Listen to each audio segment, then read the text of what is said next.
Hola, buenas tardes, buenas noches o buenos días. Les habla José Bautista desde Valencia, España, y en este caso desde el Museo de Bellas Artes de Valencia. Les damos la bienvenida a nuestra tertulia mensual de arte y cultura, Culturarte. Hoy estamos en un espacio, por primera vez, para nuestra tertulia en el Museo de Bellas Artes de Valencia, como decía, que es un salón de actos donde se hacen grandes actividades de conferencias sobre diferentes asuntos relacionados con el arte, y nosotros, nuestra tertulia, que ya viene rodando por la ciudad de Valencia en semanas anteriores, meses anteriores, hemos pasado ya del Mercado de Colón al FNAC y ahora estamos aquí pasando por la Televisión Municipal de Valencia. En estos momentos vamos a dar comienzo a nuestra quinta tertulia.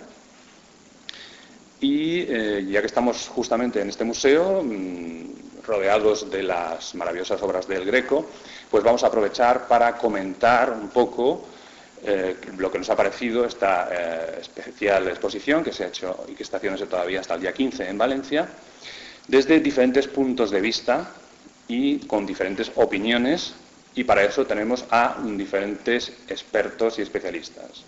Voy a empezar por presentaros, en primer lugar, a los nuevos en nuestra tertulia Culturarte, que en este caso pues no hay ninguno, porque todos han repetido ya alguna vez. Concretamente, pues en la primera tertulia que hicimos el día 6 de marzo, pues ya estaban los cuatro compañeros que me acompañan también. Empezaremos por la izquierda. Tenemos a Enric Real Ortuño, que es pintor, publicista. Bienvenido a la tertulia, Enric. Muchas gracias, buenas tardes. Después tenemos aquí a Pepe Ibars, que es también pintor y catedrático de instituto. Bienvenido a la tertulia. Buenas tardes. Tenemos a Teresa González, que es licenciada en Historia del Arte y que es, de alguna manera, la que sustenta la parte documental de nuestra tertulia Culturarte. Bienvenida a la tertulia, de nuevo. Muchas gracias, Teresa. Buenas tardes. Y, por último, a Jesús Manuel Montero, que es también pintor y catedrático del Instituto Benlliure de Valencia. Bienvenido a la tertulia, Jesús Manuel. Hoy vamos, como decía, a tratar las rememoranzas o las repercusiones o el recuerdo o la sensación que nos ha producido la exposición del Greco en Valencia, y para ello tenemos aproximadamente una hora y media aproximadamente, unos 90 minutos, en los que incluso terminaremos recomendando alguna actividad de la ciudad de Valencia a nivel de exposiciones, de libros o de películas. Esta exposición, en primer lugar, para ir introduciendo, vamos a ver diferentes aspectos a lo largo de la tertulia, como serían, pues, por ejemplo, el aspecto expositivo, las condiciones de la exposición, que tiene un especial acento en su puesta en escena y que lo comentaremos también dentro de poco tiempo, ¿no? Es decir, después hablaremos también del autor, el Greco, pues veremos un poco el personaje, su vida, su obra, las imágenes que tenemos tan distorsionadas, tan diferentes, porque estamos hablando de muchos siglos atrás. Y vamos a ver un poco qué tenemos en estos momentos en nuestras cabezas, nuestras sensaciones, después de haber visto esta exposición, una exposición de redescubrimiento del Greco a través de su experiencia, pues, en Toledo, en 1900, los pintores que apoyaron ese redescubrimiento. En fin, toda esa temática vamos a ir viéndola. Por último, también tenemos un aspecto que sería el de la temática propiamente de la exposición, el aspecto de la religiosidad. Vamos a hablar de esos temas que trata el Greco y cómo y por qué los trata. También hablaremos de la técnica que el Greco utiliza en su obra, en las diferentes épocas, diferentes etapas. Podemos hablar también un poco de la didáctica de esta exposición, aunque teníamos a una especialista en pedagogía que iba a participar en primera instancia en la tertulia, pero que debido a problemas personales pues al final no ha podido asistir, y la sustituye precisamente Pepe Ibars en esta ocasión. Después hablaremos, por último, de la repercusión que está teniendo esta exposición en Valencia, habida cuenta de que en la tertulia que hicimos recientemente, la semana pasada, en la Televisión Municipal de Valencia, donde hicimos un piloto, un programa de prueba para ver la continuidad de la posibilidad de hacer estas tertulias en televisión para llegar a más público, pues ahí comentamos la repercusión que había tenido la exposición de Sorolla, que ha sido recientemente en la ciudad y que ha tenido una espectacular acogida por parte del público dentro de lo que serían las artes plásticas en Valencia. Esta exposición también ha tenido una muy aceptable interés por parte de los valencianos y vamos a hablar un poquito también de esa cuestión. Pero ya sin enredarme más, quiero pues, no sé, empezar a que hablen mis amigos y tertulianos de esta noche y para eso pues vamos a empezar por uno de los aspectos, por ejemplo el aspecto expositivo, como decía antes, y para ello podríamos empezar diciendo si se tendrían que favorecer más exposiciones itinerantes como esta para conocer a los pintores antiguos, clásicos. En ese sentido, quizás Teresa, ¿puedes introducir un poco la cuestión?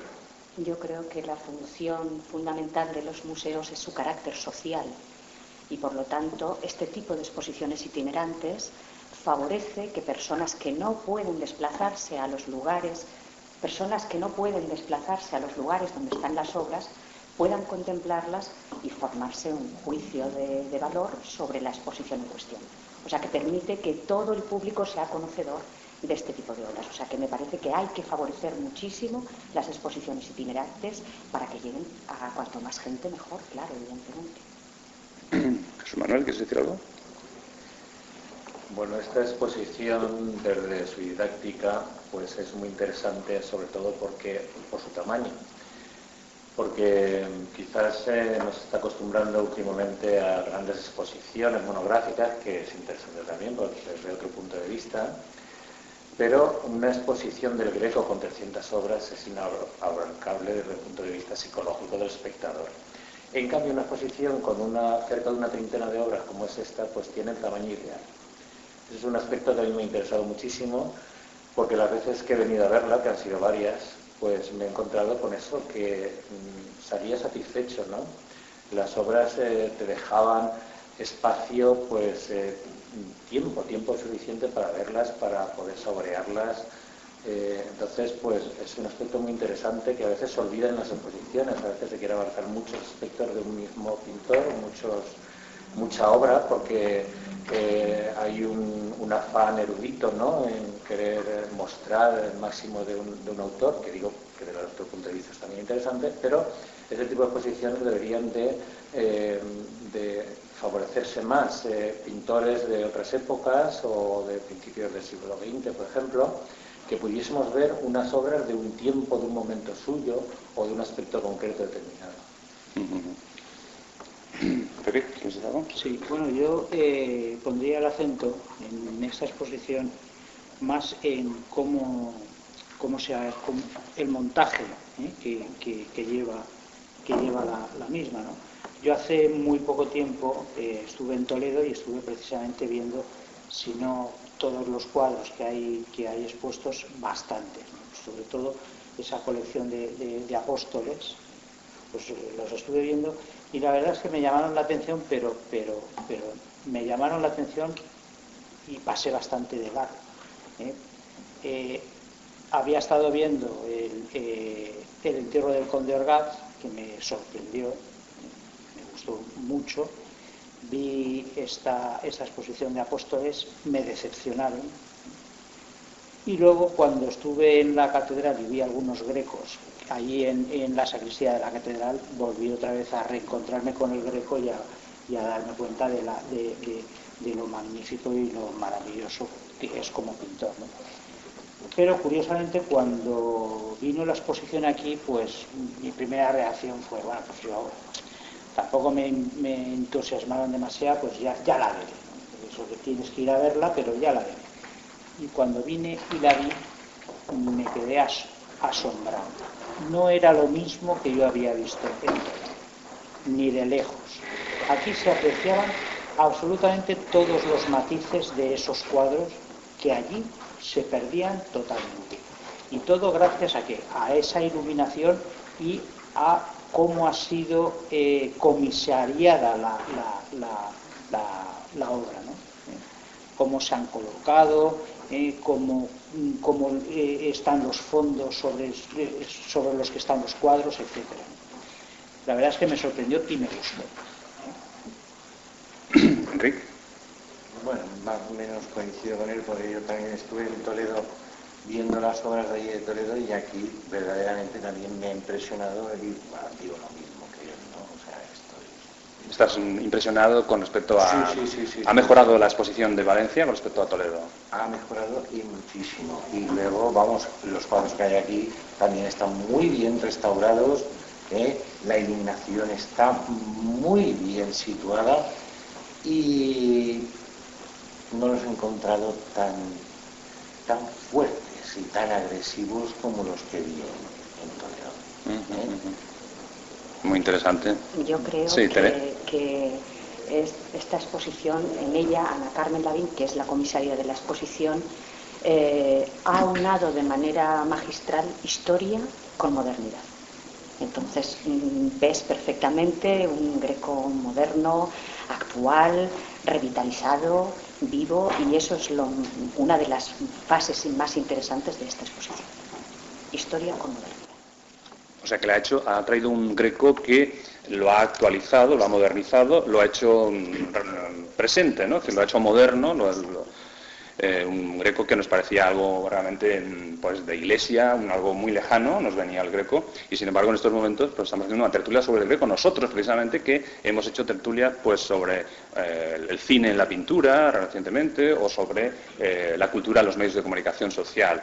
Entonces, pues por primera vez que estamos tratando un tema clásico, pero precisamente quizás por esta cercanía de esta exposición con la modernidad, con la actualidad, que es de lo que se trata. Es decir, yo creo que aquí vamos todos a estar de acuerdo en que hay que llevar a los pintores clásicos a la actualidad de una manera diferente de como se ha hecho hasta ahora, acercándolos más a todo el público, a toda la gente.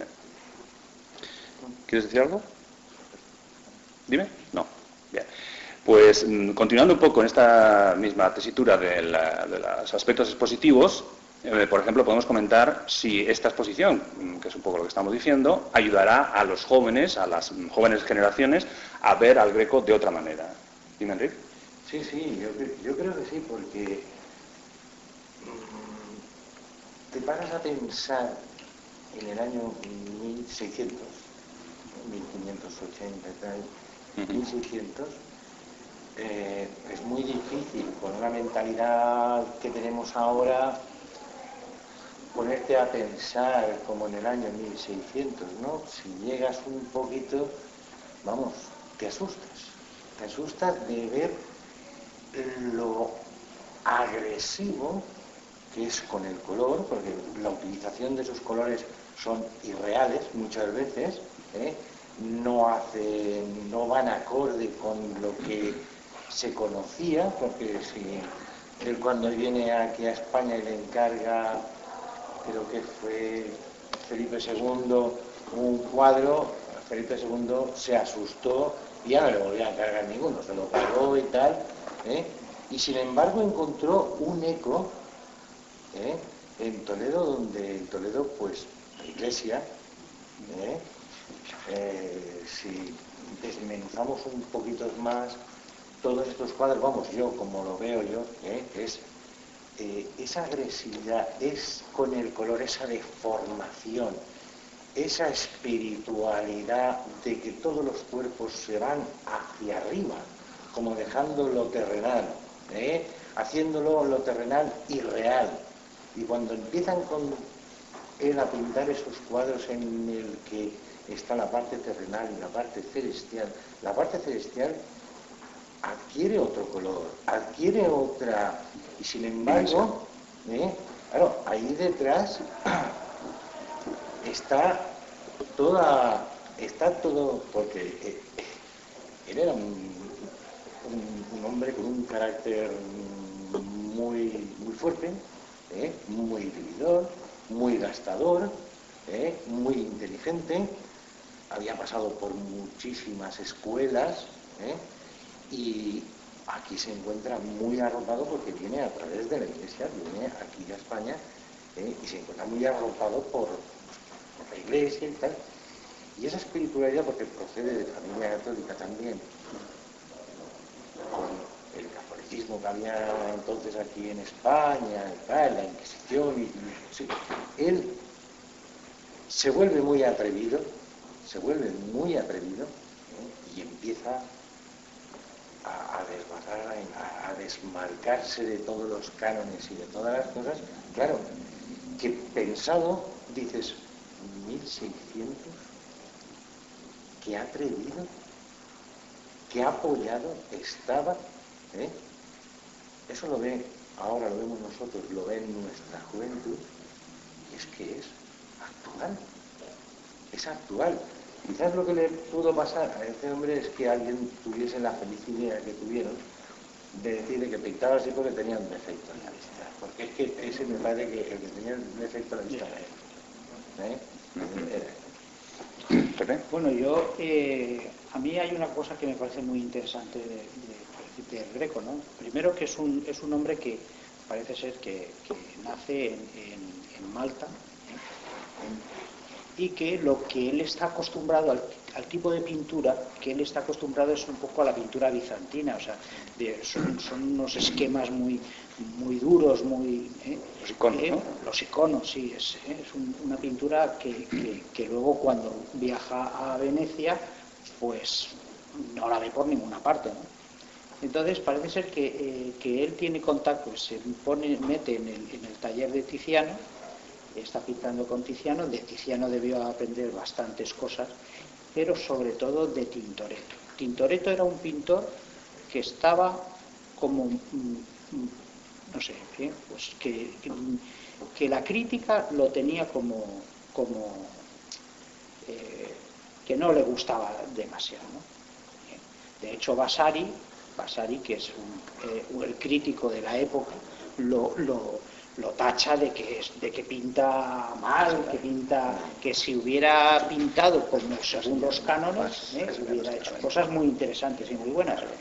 Bueno, pues esto parece ser que el Greco eso se lo pasa 4 pueblos, porque claro, si para Vasari Tintoretto era un pintor casi de brocha gorda que hacía lo que le daba la gana, Vasari no dijo nada del Greco, pero si hubiera dicho algo del Greco lo hubiera puesto a caldo, porque pintaba como le daba la gana, pero a la bestia. Parece ser, hay una anécdota bastante interesante del Greco, y es que tuvo que irse de Roma. Se ve que ahí pues lo presentaron y tal, estuvo en Roma pintando bastante tiempo y conoció la Capilla Sixtina, conoció los frescos de Miguel Ángel, el Juicio Final, y entonces hizo, pues quizá por soberbia o por lo que fuera, hizo un comentario sobre los frescos de Miguel Ángel, diciendo que aquello era pues poco menos que un poco indecente, que él, eso mismo, si él pudiera tirarlo todo abajo y rehacerlo, lo reharía con la misma potencia y con la misma seguridad y con la misma fuerza, pero con formas decentes y tal. Y eso le ganó la antipatía de los pintores de la zona, y fue quizá, dicen algunos, que fue por eso por lo que se tuvo que venir a España. Es una anécdota. Bueno, él, retomando un poquito lo que habías dicho, como se empezó como pintor de iconos y tal, pero también se daba la circunstancia de que como estaban, aquello pertenecía a Venecia,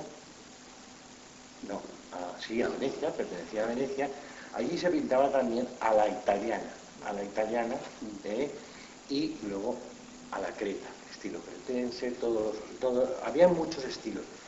Y este hombre era como un rabo de lagartija, se movía muy bien en todos estos, y empezó a dominarlo y llegó a ganarse el título de Il Maestro, y que fue cuando él decide irse a Venecia primero, y probar suerte en Venecia. En Venecia allí la competencia es terrible. Allí la competencia es terrible. Venecia está 3 años y luego es cuando marcha a Roma, y en Roma conoce a un miniaturista que es el que le introduce a través de un mecenas, y es donde conoce a un cura y tal, que es el que le convence de venir a España. Pero huyendo de toda aquella crema también, porque en Italia no vendió un solo cuadro, no tuvo encargos. Allí no tuvo ningún encargo. José Manuel. En la idea de Enrique, que él ha apuntado sobre la España del siglo XVI, final del XVI y principio del XVII, yo sí que quiero decir que el Greco es un desmentido de esa idea que nos han dado de la España tenebrista, esa España oscura del siglo XVI, que parece que aquí nos comíamos yo qué sé qué cosas, ¿no? Cuando en realidad España está en un momento de vanguardia, está en un momento que sabe entender al Greco como no lo han entendido en ninguna parte, que le da una cobertura cultural, una cobertura espiritual también, porque conecta realmente no solo con los intelectuales del momento, sino también con las clases populares. Es una cosa que asombra, porque cuando vemos ahora las pinturas del Greco, a veces nos asustan. Digo, ¿cómo están pintadas? Es que son más atrevidas que lo que han llegado a hacer algunos expresionistas alemanes de principios del siglo XX, ¿no? Entonces dices, ¿cómo puede ser que en una época tan antigua, ya tan remota para nosotros, pudiera haber un hombre que con esa valentía y con esa fuerza llegara a la fibra íntima de la manera de entender el mundo que entonces se sentía en este país, ¿no? Y es muy interesante porque nos hace recapitular, ¿no?, momentos de nuestra historia que ha habido pues intereses quizás muy oscuros para querer darnos una visión determinada y que tenemos que empezar a mirar con nuestros propios ojos, ¿no? Luego, por otra parte, yo creo que lo más interesante de Greco y, por supuesto, de esta exposición es eso que tú también, Enrique, decías, de la profunda espiritualidad de este hombre. ¿Qué cultura ha sido capaz de mostrar su espiritualidad de una manera tan radical, tan tajante, y que todavía llega? No deja indiferente a nadie ese Cristo Pantocrátor que vemos en ese apostolado, que nos transporta más allá del espacio, más allá del tiempo. Es como un lugar más allá de lo que tú decías, ¿no?, más allá de lo terrenal, ¿no? Y eso llega a la sensibilidad del hombre moderno. Yo creo que por la pregunta que nos hacías, yo creo que ayuda a ir más allá, ¿no?, de un materialismo quizás a veces demasiado manido, ¿no?, y que la gente joven lo está necesitando poder ver que se puede ir más allá, ¿no?, de las cosas meramente visuales, meramente carnales, ¿no? El Greco escribió que la pintura debe tener primero intenciones y luego representar algún efecto que dirija la composición. Y en ese escrito se resume perfectamente lo que interpreta el Greco por su propia pintura. Él utiliza los efectos de la luz, el color, la desmaterialización de las formas y los gestos, porque la pintura del Greco es tremendamente gestual. Las personas jóvenes que vayan a ver al Greco verán que cada cuadro te transporta un gesto diferente. Luego las oraciones mentales que representa el Greco, porque claro, ves los ojos, las miradas y las manos. Las manos del Greco nos hablan, nos dicen muchas cosas. Y yo creo que va a ayudar muchísimo a la gente joven a entenderlo de una manera pues clara, porque además, como está expuesto, pues seguro que sí.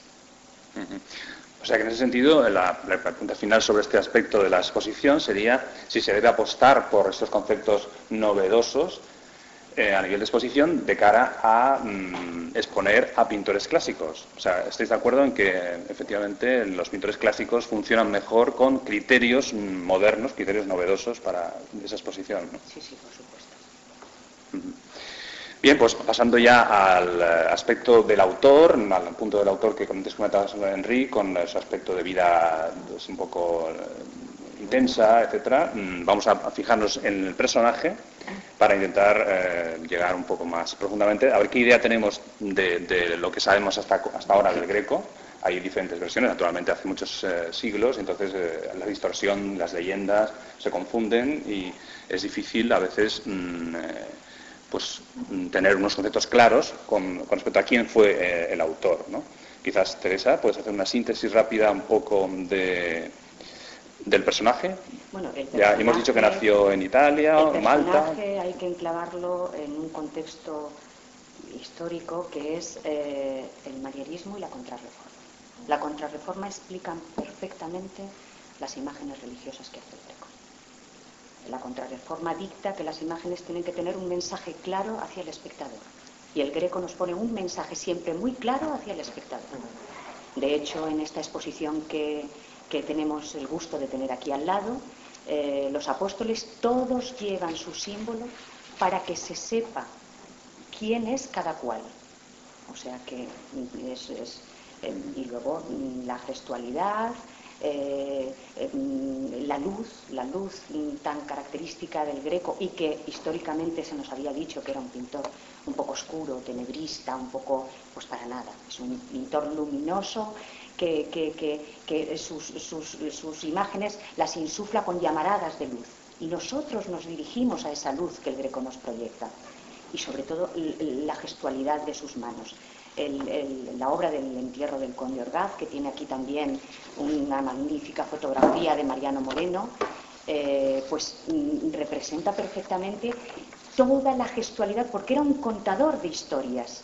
El Greco cuenta perfectamente la historia. Y entonces era un contador de historias y las manos nos van conduciendo todo el rato a la historia que nos quiere contar.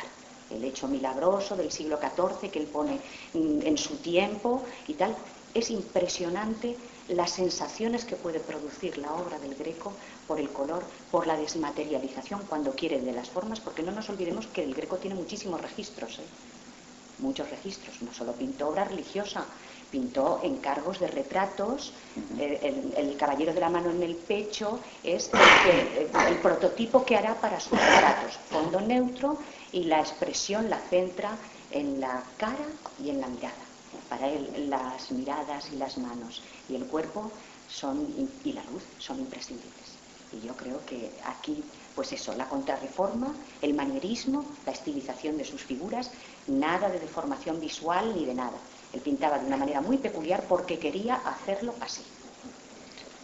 Yo quería hacer hincapié en una cosa que a mí me parece muy interesante, no solamente del Greco, sino de los pintores de aquella época, y es, con respecto a su pintura, parece ser que hace relativamente poco tiempo, hace unos 20 años más o menos, en la Biblioteca Nacional se descubrió un manuscrito de Vitruvio, un libro de Vitruvio, escrito por un señor que se llamaba Bárbaro, que era un poco el que le hacía la crítica a Vitruvio, y en los laterales con tinta había un montón de manuscritos que parece ser que eran del Greco. A partir de eso, estos dos historiadores han ido sacando un poco cuáles eran las ideas artísticas del Greco, ¿vale? Entonces, yo reflexionaría sobre todo en que el Greco era un intelectual. O sea, no era un pintor de taller que estaba ahí, pim, pam, pum, no. Era un intelectual que en aquella época pues tendría como 100 volúmenes, libros. En aquella época tener un libro ya era mucho, tener 100 era muchísimo. Por ejemplo, Velázquez llegó a tener en su biblioteca como 300 libros. Velázquez era un intelectual como la goma de un pino. Entonces yo haría hincapié en eso, o sea, que son pintores que no son artesanos, que no empiezan a pintar, ahora pongo la imprimación, luego encajo, luego tal, no, sino que van mucho más allá. Y todo eso es reflejo de esa capacidad intelectual que tienen, que son capaces de coger el tratado, los 10 libros de arquitectura de Vitruvio, y leerlo, reflexionar, tomar notas a pie de página y sobre eso construir toda su su historia, todo su lenguaje, su universo. Pepe Ibars justamente está hablándonos del libro que luego recomendará al final de la tertulia, que lo adelanto, que es Las ideas artísticas del Greco, de la editorial Cátedra. ¿Es un libro reciente o no? No, no es reciente, pero o sea, tendrá unos 15 años, ¿no? Pero de todas maneras es un libro muy desconocido, curiosamente es muy desconocido. Es un libro muy interesante, lo mismo que fue muy interesante descubrir la biblioteca de Velázquez. Fue un punto a partir del cual se descubrieron muchas cosas sobre la personalidad del pintor. Sí, Enrique. Al hilo de lo que estabas comentando, cuando los artistas, o sea, los pintores, dejan de ser artesanos y pasan a formar parte de lo que son las artes, es cuando aplican en sus cuadros ya principios de geometría y son cuando ya empiezan los pintores a ser artistas, ya suben ese escalón. Yo me vuelvo otra vez al Greco, porque yo, claro, con mi fantasía empiezo a tirarme un poquito para atrás. Vosotros sabéis la de millas que hizo el hombre recorriéndose todo lo que se recorrió, por decirlo de una manera coloquial, el piquito de oro que tendría que tener para poder estar con unos mecenas, tratar y acceder a los estudios de Tiziano, del otro, o sea, Pelatos desde luego no era, yo digo, lo que hemos dicho antes, era un hombre que tenía cultura, era muy ambicioso, Sí, te llamaba la atención justamente que cuando pintaba tenía un grupo de música que le acompañaba. Cuando comía también. Cuando comía, o sea, todo el dinero se lo gastaba, pues, dilapidaba el dinero, ¿no? Y él comía, y para disfrutar de la comida, él tenía unos músicos allí que le estaban tocando música.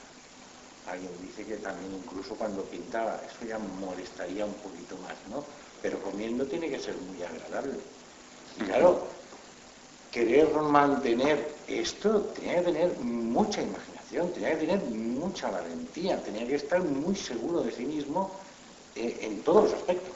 Sí, pero esto contrasta un poco con la imagen que estamos viendo del descubrimiento del Greco en 1900, en el sentido de ser un pintor de éxito, de reconocimiento social, y sin embargo, ya tú dices que en su propia vida era una persona pues con un estatus bastante exitoso. Sí.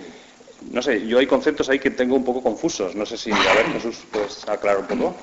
No, yo estoy absolutamente de acuerdo con lo que habéis dicho los dos, pero puede darse un poco confusión el tema del artista intelectual. Es verdad, estoy de acuerdo totalmente que el Greco es un artista intelectual. Si no hubiese sido un artista intelectual no hace la obra que llegó a hacer, pero en esta exposición se puede apreciar muy bien lo artesano que era también, porque provenía, eso estoy de acuerdo, ¿no? Sí. ¿no? Entonces, él provenía de la pintura bizantina. La pintura bizantina, las imprimaciones eran muy importantes, todo el proceso, desde la preparación de la tabla hasta el dorado y las últimas capas de la pintura, estaba eso taxativamente, era muy ortodoxo. Sí. Pero es que además en Venecia él aprende la técnica de los venecianos y la pide de una forma taxativa, de forma que lo que le queda de la técnica bizantina, digamos, es un sustrato más intelectual, ¿no?, que técnico. Él se acomoda absolutamente a la técnica bizantina. De hecho, ha habido una cierta polémica sobre si podemos decir que el Greco es de la escuela española, ¿no? Porque realmente el Greco es pintura veneciana, digamos la cumbre o el final, el no va más, digamos, de lo que significó la pintura veneciana, que evidentemente en su momento fue una pintura muy desgarradora, porque lo que lleva el Renacimiento a unos límites verdaderamente extremos. El Barroco le cuesta trabajo luego llegar otra vez a ese nivel de artisticidad, ¿no?, en lo pictórico, ¿no? Bueno, pues entonces aquí en esta exposición podemos ver cuál es la técnica veneciana, cuál es la técnica que aplica el Greco, y se ve muy bien en el apostolado como no se ve en ningún otro lugar, porque en este apostolado está inconcluso. Para estar inconcluso ocurre que además a distintos niveles. Es decir, hay algunos que están nada más, me parece, el San Andrés, que está nada más empezado. Luego vas avanzando, hay lo menos 5 o 6 niveles de ejecución, hasta 3 obras acabadas, que son el Cristo y San Pedro y San Pablo, que se considera que son los que son estos, ¿no?, que están acabados. El que le sigue en ejecución es el San Juan, y aquí iríamos viendo entonces al revés, ¿no? Yo lo estoy diciendo al revés, entonces habría que empezar desde el San Andrés, que se ve en la mano toda la imprimación, luego cómo va dando las capas, la grisalla. Es una pintura que cuando la ves acabada da la sensación que se ha ejecutado en 2 brochazos, y gracias a esta exposición podemos darnos cuenta de lo laboriosa que es y lo lenta, porque el proceso este de la veladura, que es como él va trabajando capa tras capa, pues es muy lento, porque tienes que dejar secar. Los barnices no se secan de un día para otro, y hasta que no está seco no puedes seguir pintando, porque lames lo que hay debajo y te lo llevas. Entonces el trabajo tienes que ir haciéndolo. Por eso, claro, el hacer 15 cuadros a la vez, digamos, de una forma los tenía, iba haciendo, iba trabajando, le podía permitir trabajar todos los días, porque si solo con un solo cuadro se aburre una persona. Por eso los talleres de estos grandes artistas tenían a la vez en ejecución muchos cuadros, porque les permitía ir trabajando por capas, ¿no? Él consigue al final una frescura tremenda, da la sensación que es una pintura a la prima, que está hecha de golpe. Y en cambio, cuando ves el proceso de ejecución, te das cuenta de lo lentísimo que es, como verdaderamente aquí volvemos a la idea primera, ¿no? Como verdaderamente es un artista intelectual, como él todo este proceso lo tiene en todo el proceso de elaboración, y sabe aplicar ese proceso artesanal que le han enseñado en Venecia para poder ejecutar una idea concreta que él tenía. ¿Y cuál es la idea que tenía, según tú? Claro, bueno, esta idea de expresión por encima de la forma, ¿no? Es decir, o la forma al servicio de la expresión, que es lo que luego daría lugar al expresionismo, porque realmente es lo que pretende el expresionismo, no es, digamos, un expresionismo avant la lettre, ¿no? Donde el Greco realmente llega a la expresión de unos sentimientos, como hemos dicho, no vamos a redundar en la misma idea, unos sentimientos que son religiosos fundamentalmente, no espirituales y profundos del espíritu humano, pues a partir de una técnica pictórica.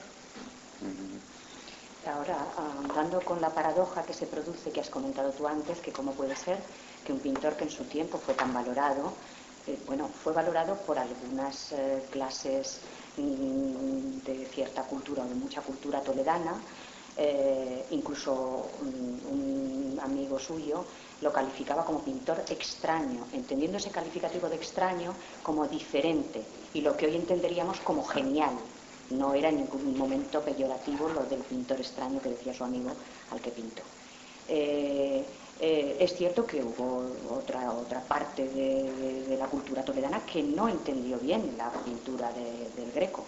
Y luego ya los análisis posteriores históricos, pues como es un pintor difícil de abordar, porque su genialidad hace que no se pueda imitar y que sea complicado su estudio, por lo que comentaban mis compañeros, porque a una intelectualidad con buen oficio, además era un hombre culto, leído, que entendía perfectamente y que leía los tratados manieristas, en fin, una serie de cosas. ¿Cómo puede ser que luego se haya producido esa oscuridad que ya el Greco no ha interesado, estuvo muchísimos años empolvándose él? ¿Y cómo puede ser que ahora reflote? Bueno, que ahora reflote, ya hace muchos años que ha reflotado, afortunadamente. ¿Cómo puede ser que la historia haya sido tan cruel, cruel entre comillas, por favor, con este hombre que realmente es un genio de la pintura? Pues precisamente por lo que comentamos, por la dificultad de abordar el estudio del Greco, porque hay muchísimos registros en él, muchísimos, el expresionismo, un realismo cuando quiere, cuando no, un simbolismo tremendo, onírico, simbólico, y claro, todo eso ha sido muy dificultoso y ha favorecido una serie de estereotipos que los hemos comentado antes, pues eso, la oscuridad, una cultura muy regresiva, que estaban allí, pues que no entendían nada en el tiempo del Greco, en fin, una serie de cosas que afortunadamente pues parece que las hemos eliminado para el mejor entendimiento del arte, ¿no? Sí, José Manuel. Hombre, yo creo que al Greco sí que se le entendió. Lo dije antes y lo repito ahora. Pienso que el Greco no hubiese podido tener el taller que tuvo, ni haber hecho las obras que hizo, que llenó retablos. No solo era pintor, era también escultor, un aspecto muy interesante del Greco. Las obras de escultura que conservamos de él, que no son muchas, pues son de lo más interesante de la época. Y entonces el Greco fue entendido, fue entendido. El problema fue después, es decir, a partir de Caravaggio, ¿qué es lo que pasa? Ocurre que las ideas manieristas se quedan un poquito trasnochadas. De hecho, él ya empieza a pintar en la última época, que es cuando más interesante nos resulta ahora, en un momento en el que el manierismo estaba pasado de moda. Empezamos ya está la revolución realista de Caravaggio, en toda Europa estaba haciendo furor el hecho de que había que pintar como a la manera de Caravaggio, con el criterio de Caravaggio y tal, cada uno lo entendía a su manera y a su forma, y esto dura mucho esta tendencia, y entonces se tiende a dejar de lado a todos los pintores que son manieristas. Ese es el gran pozo por el que tiene que atravesar el prestigio del Greco, y de hecho no salta del pozo hasta principios del siglo XX, 1900, cuando se redescubre a finales del siglo XIX, cuando empiezan a aparecer algunas pinturas por ahí, todas muy maltrechas, muy mal conservadas, excepción hecha de las que estaban, por ejemplo, en la Catedral de Toledo, que se conservaban bien y tal, y en algunos otros sitios. Entonces empieza a aparecer, hay un movimiento de renovación y de darse cuenta que empieza a enlazar las ideas, porque aquí en el fondo todo está la idea. Entonces, a principios del siglo XX hay una idea, una intelectualidad que empieza a reencontrar este vanguardismo del Greco, ¿no? Fundamentalmente lo que encuentra a finales del siglo XIX, sobre todo a principios del XX, es esa vanguardia, esa forma absolutamente desgarradora de pintar. Yo, una cosa que he hecho algunas veces con mis alumnos es confrontar pinturas del Greco y pinturas de Picasso. No os podéis imaginar lo que se parecen. Es decir, la estilización del Greco la vemos repetida en la figura con mandolina, en la figura de los tres músicos, en un montón de obras del Greco, que es asombroso darse cuenta, y no solo en esta estilización, sino también en el colorido. Un colorido que recuerda sobre todo a lo que es la pintura española, ¿no? La pintura española, yo creo que arranca realmente con el Greco, la pintura española, que luego va elaborándose a partir de Velázquez, con Murillo, hasta llegar a todos los pintores de principios del siglo XX que han cogido ya las cosas del impresionismo, el modernismo, de Rusiñol y todo esto, y que tienen un acervo común, ¿no? Y que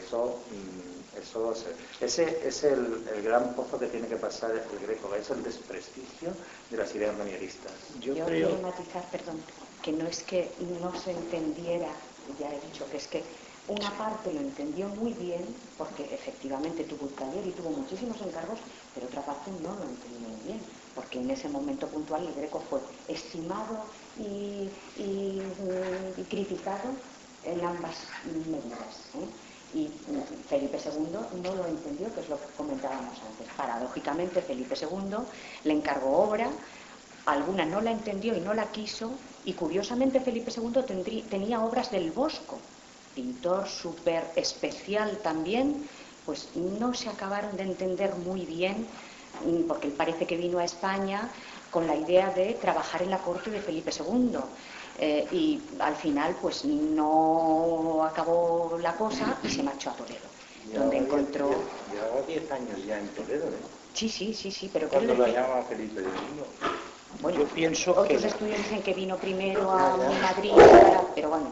Pienso que también la culpa de eso pudo ser de su propio taller, porque no todo lo que firmó el Greco tenía calidad, eso está claro. hay cosas que no tienen la calidad que tienen otras, o sea, hay cosas muy dispares, ¿no? Pasa como con Zurbarán. Zurbarán tiene cosas maravillosas y cosas que son auténticas patatas, ¿no? Que a lo mejor firmó Zurbarán porque tendría que cobrar o porque necesitaba el dinero, por lo que sea, no se sabe, ¿no? Pero en el Greco hay cosas que realmente que las ves y dices, o sea, esto, comparar el retrato de el inquisidor Niño de Guevara, que es un retrato de lo mejor que se ha hecho en la pintura mundial, compararla pues a lo mejor con algunos retratos que tenemos ahí, que lo vemos ahí, y dices, pues chico, no es excepcional, ¿eh? Sin embargo sabemos que el Greco cuando pintaba él, cuando era él, hacía cosas pues como el Hortensio de Paravicino, un retrato que hay también que es una cosa para descubrirse. Ese amigo suyo es el que dijo, curiosamente, que era un pintor, escribió sobre él extraño, en el sentido no peyorativo, sino que era un pintor, sí, pues, oye, difícilmente encuadrable en las fórmulas del momento. O las vistas estas que tiene de Toledo con el Laoconte. Son impresionantes. Tienen unas formas tremendamente extrañas, o sea, que realmente, o sea, si te paras a pensar... ahora son muy modernas, porque son súper modernas, pero en aquella época claro, debieron de ser utilizar esa geometrización claro, que decía Enrique. En aquella época, claro, era un pintor ¿Y cómo extraño pinta las casas y las iglesias de Toledo? Las pinta casi como si fueran de plastilina. Es que es una cosa bastante curiosa. Y claro, no... Y en aquella época, cuando él está pintando todo eso, ya está Velázquez haciendo sus pinitos, no está todavía en plena producción, pero ya está, y está cantidad de pintores ya que sí, que pertenecen un poquito a la escuela tenebrista, a Caravaggio, y ya están haciendo cosas pues bastante construidas y bastante bien, y eso debió de ser algo... Bueno, va a pasar ya a un aspecto un poco diferente, pero que a la vez es la clave, yo creo, también del Greco, como es la temática religiosa que ya se ha comentado, porque me parece que ahí es quizás el aspecto más oscuro que podemos encontrar de toda su trayectoria, de toda su interpretación. Por una parte, hemos visto que la Iglesia le hace una serie de encargos, que él viene de familia religiosa y que su temática fundamental es la religiosa. Pero por otro lado vemos que ese no reconocimiento oficial, pues parte precisamente de que la Iglesia no lo acepta, no acepta esa representación distorsionada de la realidad, de esos iconos de la liturgia cristiana y católica, y que en ese sentido pues no se siente representada fielmente como para que esos apóstoles, esos cristos, realmente representen a las divinidades correspondientes, y ahí pues hay una merma, ¿no?, de la Iglesia por parte del reconocimiento del Greco. Pero ¿cómo se produce este rechazo? ¿Lo sé exactamente? Aquí nos encontramos de nuevo con la historiografía clásica. La historiografía clásica no es española, es una historiografía anglosajona y germánica, y han tenido pues mucho interés en darnos una imagen muy concreta de lo que ha sido lo que era no solo España, sino lo que era el catolicismo. Entonces ahí yo quiero que un poco reflexionemos, ¿no?, que veamos por nuestros ojos, es decir, esta es la obra que la Iglesia Católica está encargando, es decir, ha cogido lo que no querían ni Felipe II, es decir, ha ido a coger lo más vanguardista del momento, ¿no? Entonces, ¿por qué? Porque el Concilio de Trento en este momento es la vanguardia. Es decir, es que ahora nosotros, con esta imagen, esta idea que nos han dado, que el Concilio de Trento era la contrarreforma, y parece que iba en contra de algo que era maravilloso, pues tenemos un poquito que retrotraernos y decir, bueno, vamos a ver, tendremos que mirar por nuestros ojos y cómo fue realmente la historia, ¿no? Es decir, eran unos señores con muchas ganas de renovar seriamente y con fidelidad a lo que era la raíz del cristianismo, lo que era la Iglesia. Es decir, de hecho, es el momento, a finales del siglo XVI, de los grandes reformadores de todas las órdenes religiosas. Tenemos a Juan Billetes, tenemos a Teresa Jesús, etcétera. Es decir, es que a Pedro Alcántara tenemos a señores que están empeñados en llegar a las raíces de una espiritualidad muy seria, y aquí enlazan con el Greco, porque el Greco les viene desde el punto de vista formal a decir y a expresar visualmente lo que ellos querían decir, que lo tenemos en literatura también, ¿no? Es decir, entonces, claro, tenemos que rehacer nuestra historia desde España, desde los historiadores españoles, y verla con nuestros propios ojos, y ver lo que ha sido la construcción de una cosa que, claro, para una determinada historiografía, que ha sido la única que había realmente sobre España, que los grandes hispanistas, oye, parece que hablan, todavía hablan, y parece que hay que decir amén a todo lo que ellos dicen, pero claro, ellos tienen una visión desde su cultura y desde su país, han sido machaconamente instruidos en que España era un país agresor, que era un país retrógrado, y en eso están todavía, y un momento hay que decir, paren un momento, vamos a ver las cosas con nosotros. El pensamiento único. Es posible, claro, bueno, pensamiento. Sí, pero ese pensamiento ya es muy antiguo. Ya, por eso que ahora llega un momento en el que tenemos que decir, no, ahora vamos a ver si escribimos la historia con nuestras plumas, ¿no? Claro. Realmente podamos ver las cosas ya con otros ojos, con los nuestros, ¿no? Con otros ojos, con los nuestros, ¿no? Y está bien de que nos digan cómo ha sido nuestra historia, ¿no? Y los malos que hemos sido, porque hemos sido el coco de Europa, ¿no? Quizás la tratadística, perdón. Enrique. Sí, quizás no sea por eso también que el Greco casi llegó a desaparecer y no estaba en ningún sitio. Pues algo puede ser, Sí. algo puede pero ser. Sí. no se llegó a conseguir, porque aún creo que en la peor época que haya podido tener el hombre de que nadie lo conocía, o que no se veía, o que se tenía como una pintura menor, ha habido siempre una imagen que yo como publicista la he utilizado, y mucha gente la utiliza. ¿Así? ¿Cómo? A ver, explica. La del caballero de la mano en el pecho. Y el Condergaz, el niño señalando. Eso es. O sea, Que son iconos de nuestra cultura. Se ha llegado a convertir en eso. No ha desaparecido, no desapareció nunca.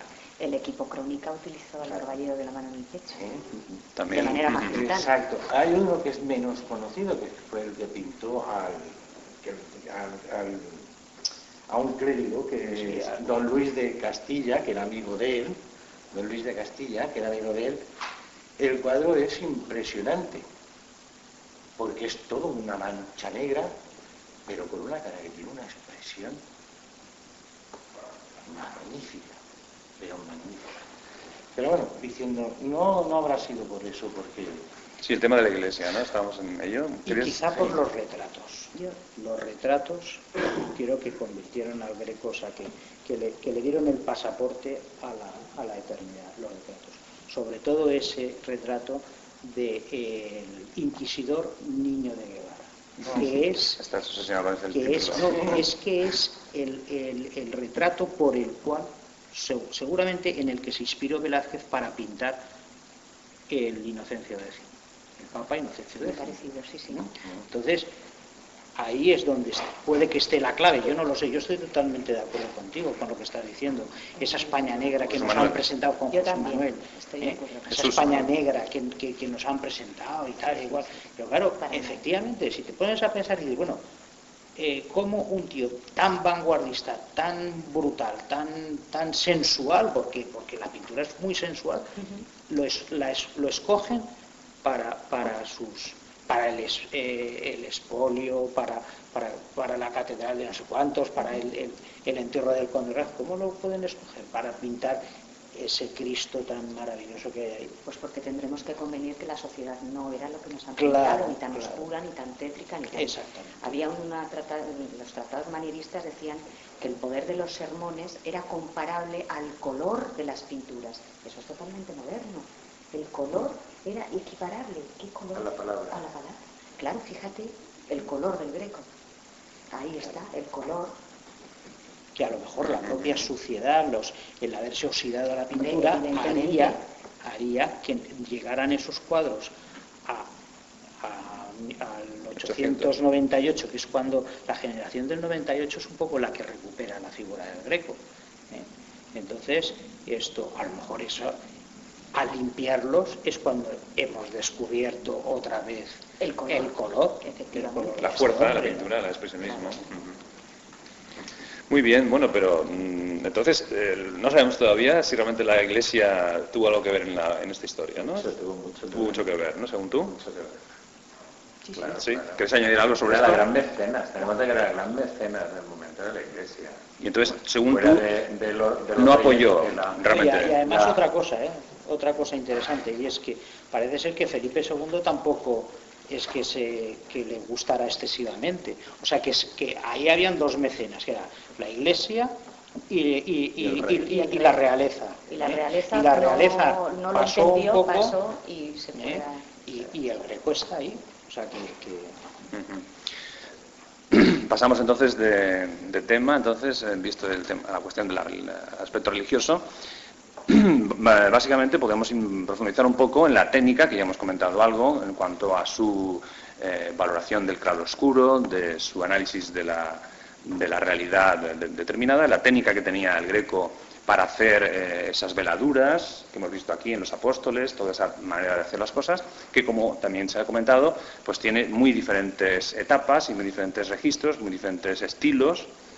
Bueno, si queréis añadir algo más sobre el aspecto de la técnica particular del Greco, ese es el momento. yo diría un par de cosas que a mí me han llamado la atención. Lo que estaba comentando antes, esto, como José Manuel dice, Jesús Manuel, están pintados, o sea, está el proceso casi, ¿no? El proceso de la pintura del Greco. Entonces hay en muchos sitios donde se ve esa imprimación rojiza, que se ve ahí, ¿no? Bueno, pues eso, si te vas a los tratados de Palomino, tratado de Palomino, que Palomino es posterior al Greco, por supuesto, pero claro, él recoge la tradición anterior, o al de Pacheco, te enteras de que en aquella época las imprimaciones que se hacían utilizando un lodo, una especie de limo que se quedaba en los ríos, debía de ser el Guadalquivir, en el río en Sevilla recogían ese lodo,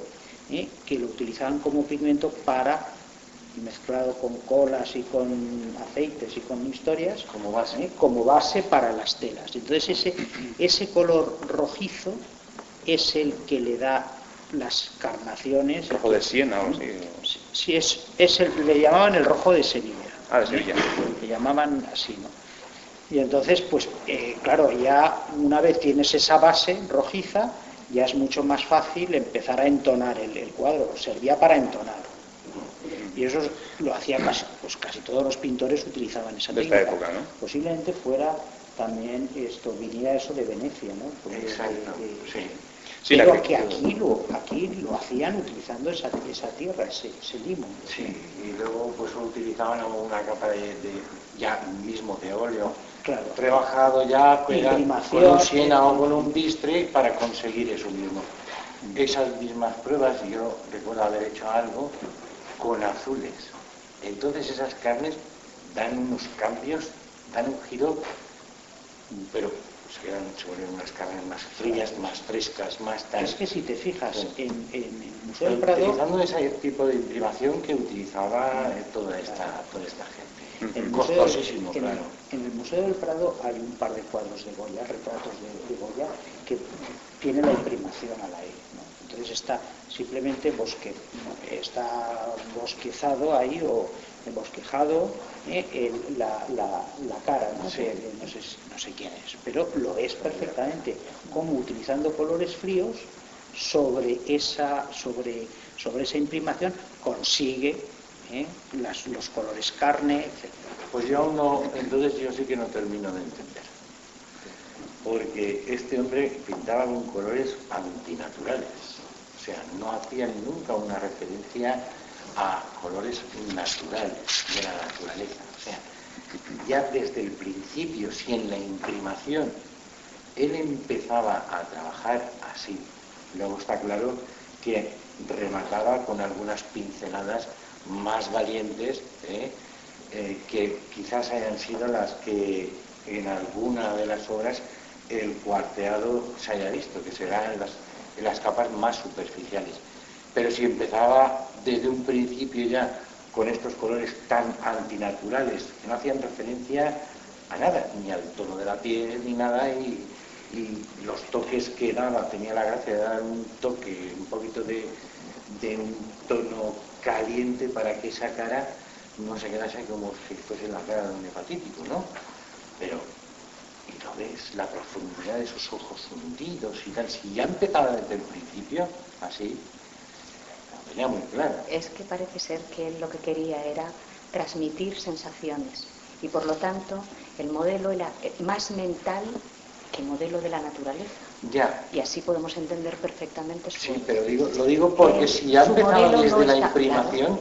Claro, es que él quiere crear sensaciones, por lo tanto el modelo de la naturaleza no ya le da más igual. Él quiere crear sensaciones y utiliza todos esos efectos que yo comentaba antes en la frase para que se dirijan a la composición y para establecer un diálogo con el espectador maravilloso de la obra de él con el espectador. Sensaciones. Pero esta técnica que él usaba, que realmente es la veneciana, pero como tú, Enrique, has comentado, al final se la saltaba. Llegaba un momento en el que al final pues empezaba a dar pinceladas directas como última capa, y se cargaba todo lo que había debajo, porque realmente si tú das un brochazo, que no se puede llevar de otra manera, eran brochazos con una capa de 1 milímetro de pintura, todo lo que tienes debajo ya, todo ese efecto de veladura desaparece, claro. En muchos otros lugares de la obra los deja y siguen funcionando muy bien, pero luego él tiene la valentía de innovar, ¿no? De hecho, Velázquez, que yo creo que Velázquez mira mucho al Greco, como su técnica es directa, utiliza mucho esta forma de hacer que tiene el Greco al final. Y vamos, claro que Velázquez lo hace desde el principio, ¿no? Pero realmente es un arranque. Yo decía que la pintura española realmente arranca con el Greco, ¿no? De ahí, pues, no solo técnicamente, sino cromáticamente, ¿no? Técnicamente quizás más con Velázquez, que es el que da arranque a otra manera más moderna de ver y de entender la pintura. Es decir, que en sus últimas composiciones, como el Laoconte y tal, ya son manchas de color con las que crea las figuras. Directas, sí. Manchas de color con las que crea. Eso es tremendamente para el siglo que nos ocupa, que es el XVI y el XVII, innovador, pero total. Sí, porque realmente los apóstoles en concreto están hechos con la técnica tradicional del claroscuro, de la grisalla en concreto, donde se hacía un dibujo previo y a partir de ahí se iba iluminando. A partir de luego la capa de blanco se iba haciendo el dibujo con carboncillo y se iba iluminando por capas muy diluidas, como formando veladuras. Efectivamente inventándose la representación porque no estaba hecho del natural. O sea, es una técnica que es difícil llevarla con un modelo natural, sino tiene que ser algo inventado, algo compuesto propiamente por el artista. En ese sentido, a veces da la impresión, si lo quieres mirar desde un punto de vista naturalista o realista, que dices, bueno, está como acartonado, está desentonado el Greco, ¿no? Es decir, a veces he tenido esa sensación, porque, por ejemplo, el valor que tiene esta tela que está delante con respecto a esta es exagerado, ¿no? Parece que se ha decolorado, ¿no? Este tono que no tiene sentido. Si es una tela roja, pues que quede blanca por completo. Y no es tampoco un efecto de la foto, sino que lo puedes ver en el cuadro. Entonces, ese desentone del Greco, que yo he notado en muchas ocasiones, pues a veces incluso esa deformación de las narices en los retratos puede hacer pensar a simple vista que es una limitación del artista, ¿no? Que no sabía hacerlo, ¿no? Pero parece ser que estamos llegando a la conclusión recientemente y desde el año 1900, pues que realmente el hombre lo hacía con conocimiento de causa y con voluntad de innovar y de hacer algo distinto. Solo tienes que ver el Conde Orgaz, los retratos naturalistas que tiene el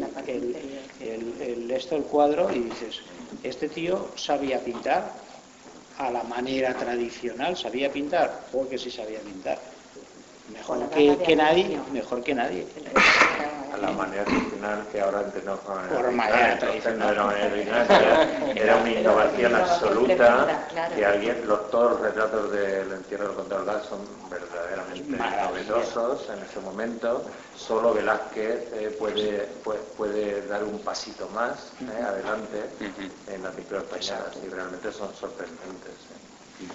Pues para terminar vamos a comentar un poco el interés que ha tenido en Valencia esta exposición, que ha sido pues notorio, según los datos que tenemos recientemente. Venimos de la exposición de Sorolla, que ya hemos comentado que ha sido también espectacular, pero esta también ha sido la continuación en el tiempo de la exposición de Sorolla, y podemos comentar un poco qué ha supuesto para Valencia volver a un clásico como el Greco, por qué ha habido colas realmente para ver esta exposición. ¿Qué pensáis que ha pasado en este sentido? ¿Es porque había cuadros de Valencia, cuadros que están expuestos en Valencia actualmente? ¿O por qué? Yo creo que es por la propia dinámica de la exposición, la concepción tan moderna que ha tenido, que no solamente es la gente que ha venido, sino el boca a boca. Habrá gente que la habrá visto y habrá dicho, oye, qué estupenda, qué bien, qué tal. Y yo creo que esa ha sido la acogida, el redescubrimiento y el boca a boca. Sí, porque en principio anuncian una exposición del Greco y no te llama la atención, ¿no? Piensas que ya lo has visto todo, exacto. Que nos va a aportar de nuevo una exposición del Greco, tal. Pues lo mismo que nos ha sorprendido a muchos de los que estamos aquí, esta composición y esa manera de hacer, le ha sorprendido a otra gente que ha invitado con el boca a boca a que vengan otras personas a hacerlas. Sí, pero incluso antes de esta tertulia, que se podía haber hecho hace 2 meses quizás, para que precisamente animar a más gente a que viniera a verla, la estamos haciendo al final porque no ha hecho falta de las colas que han habido, ¿no? Es decir, que realmente, no sé, me parece sorprendente, ¿no?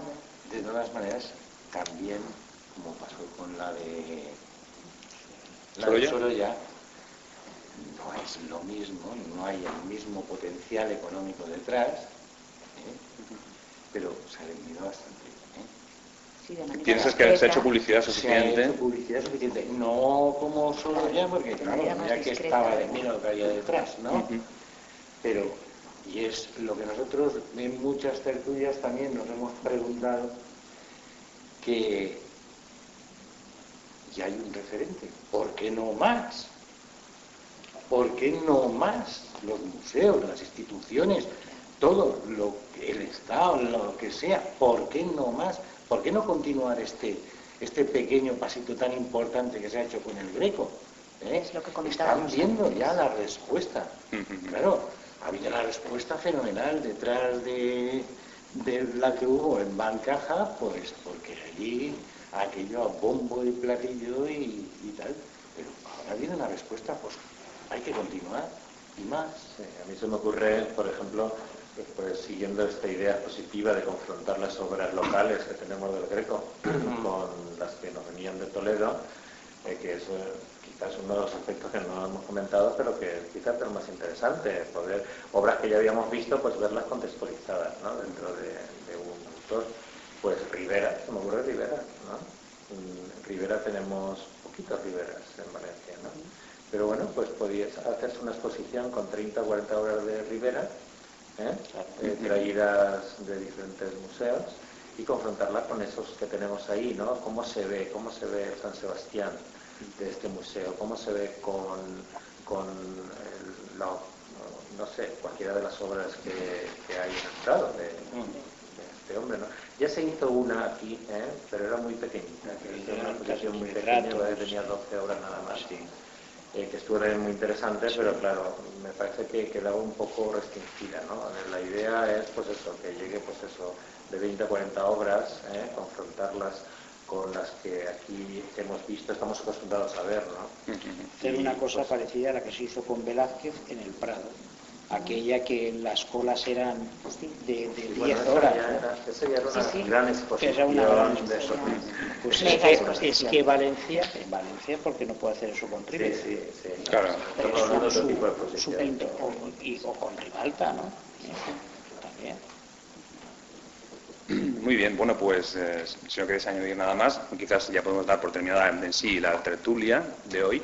Pero antes de terminar, pues como os he comentado al principio, vamos a recomendar algunas actividades que están desarrollándose en Valencia en este momento y que a cada uno nos puede parecer interesante. ¿Empiezas, Enric? Sí. Bueno, yo retomando un poquito, después de ver la exposición del Greco, después de haber tenido esta tertulia hablando sobre el Greco, un libro que también está más o menos en la misma época, en Italia, que se llama El Cataveneno. Esto es un escritor y director de cine que encontró un manuscrito a través de cierto personaje. Estuvo durante 2 o 3 años descifrando y sobre ese manuscrito ha escrito este libro y es muy interesante y habla de la gente de la época del 1600 y tal, que es maravilloso. Se llama El Catavenenos y es de Peter Iblin. Creo haber dicho bien pero bueno, del Catavenenos. ¿Editorial, sabes? No, ya no. ¿Pepe? Bueno, yo recomendaría el libro de Fernando Marías y de Agustín Bustamante, que se llama Las ideas artísticas del Greco. Está en la editorial Cátedra y, bueno, pues lo que he comentado antes, ¿no? O sea, a partir de ese hallazgo en la Biblioteca Nacional, pues estos 2 historiadores del arte un poco sacan las ideas artísticas que están un poco en la pintura del Greco, a partir del tratado de Vitruvio. Y nada más. Muchas gracias. ¿Teresa? Yo voy a recomendar una película del Greco que se estrenó en el 2007 y voy a leer el director porque es muy complicado. Yanis Smaragdis. Es una película muy interesante en el que aparece el niño de Guevara que ha citado anteriormente mi compañero, un inquisidor con el que tuvo problemas el Greco, aún así lo pintó. Y bueno, yo creo que es otro punto de vista que tenemos también que tener en cuenta. José Manuel. Bueno, pues yo no sé si es muy erudita la recomendación. Yo recomiendo que se mire la primera monografía que se salió del Greco, que es la de Cosío. Evidentemente hay que acudir a las bibliotecas porque no está disponible en las librerías, aunque hay una edición creo que del año 75 o un poquito después, pero bueno, evidentemente no se encuentra. Pero es siempre interesante la primera mirada que se hace a partir de 1900 sobre el Greco. Y esta monografía, yo la tengo, es una joya, ¿no? Sí, aquí también en la biblioteca, concretamente del museo, he visto diferentes libros relacionados con el Greco, no ya el catálogo de la exposición, que también está muy bien razonado, sino hay diferentes tratados, libros relacionados con los estudios que se han hecho del Greco. Yo, para terminar, os recomendaría una continuación de exposición importante y concretamente de un pintor valenciano como es José Benlliure, que está aquí al lado en el centro del Carmen y que está hasta agosto. Es una pintura diferente naturalmente del Greco, pero que, como hemos analizado, pues también tiene mucho que ver con él. Viene de toda esta época de principio de siglo, en Valencia, La Luz, Sorolla, etcétera, etcétera, y que es interesante para repasar un poco los Benlliure hasta agosto en el centro del Carmen. Por último, para terminar, daros las gracias a todos, por supuesto, los presentes y a los tertulianos por haber participado en esta tertulia, en esta quinta tertulia Culturarte. Deciros que podéis escuchar, descargar el audio de esta tertulia, lo estamos grabando en MP3 a partir del blog culturarte.wordpress.com. Es un blog donde están publicadas todas las tertulias que venimos realizando y se pueden descargar los audios, etcétera. También tenemos un correo electrónico por si alguien quiere dirigirse a nosotros sugiriendo temas o para participar, etcétera, que es culturartetv@gmail.com. En el propio blog también podéis encontrarlo. Y, por último, también anunciaros la próxima tertulia donde podemos volver a encontrarnos, que es en el FNAC el 17 de julio. O sea, la tertulia hacemos mensual, el próximo mes de julio estaremos el 17 de julio en el FNAC. El tema concreto será la pintura en la literatura. Y los tertulianos, pues ya los iremos diciendo, porque bueno, es un poquito largo. Para esa información en concreto, Si alguno de los presentes no ha dejado su email, su correo electrónico, pues lo puede hacer ahora después, aquí en un papel que tenemos, para recibir información justamente de las próximas tertulias que vamos organizando, próximos actos, etcétera, etcétera. Si queréis estar en contacto, si os ha gustado, pues dejadnos vuestro correo y esa es la manera de contactar con nosotros. Pues nada más, deciros esto, que muchas gracias de nuevo por vuestra presencia, que seáis felices y chao, hasta la próxima.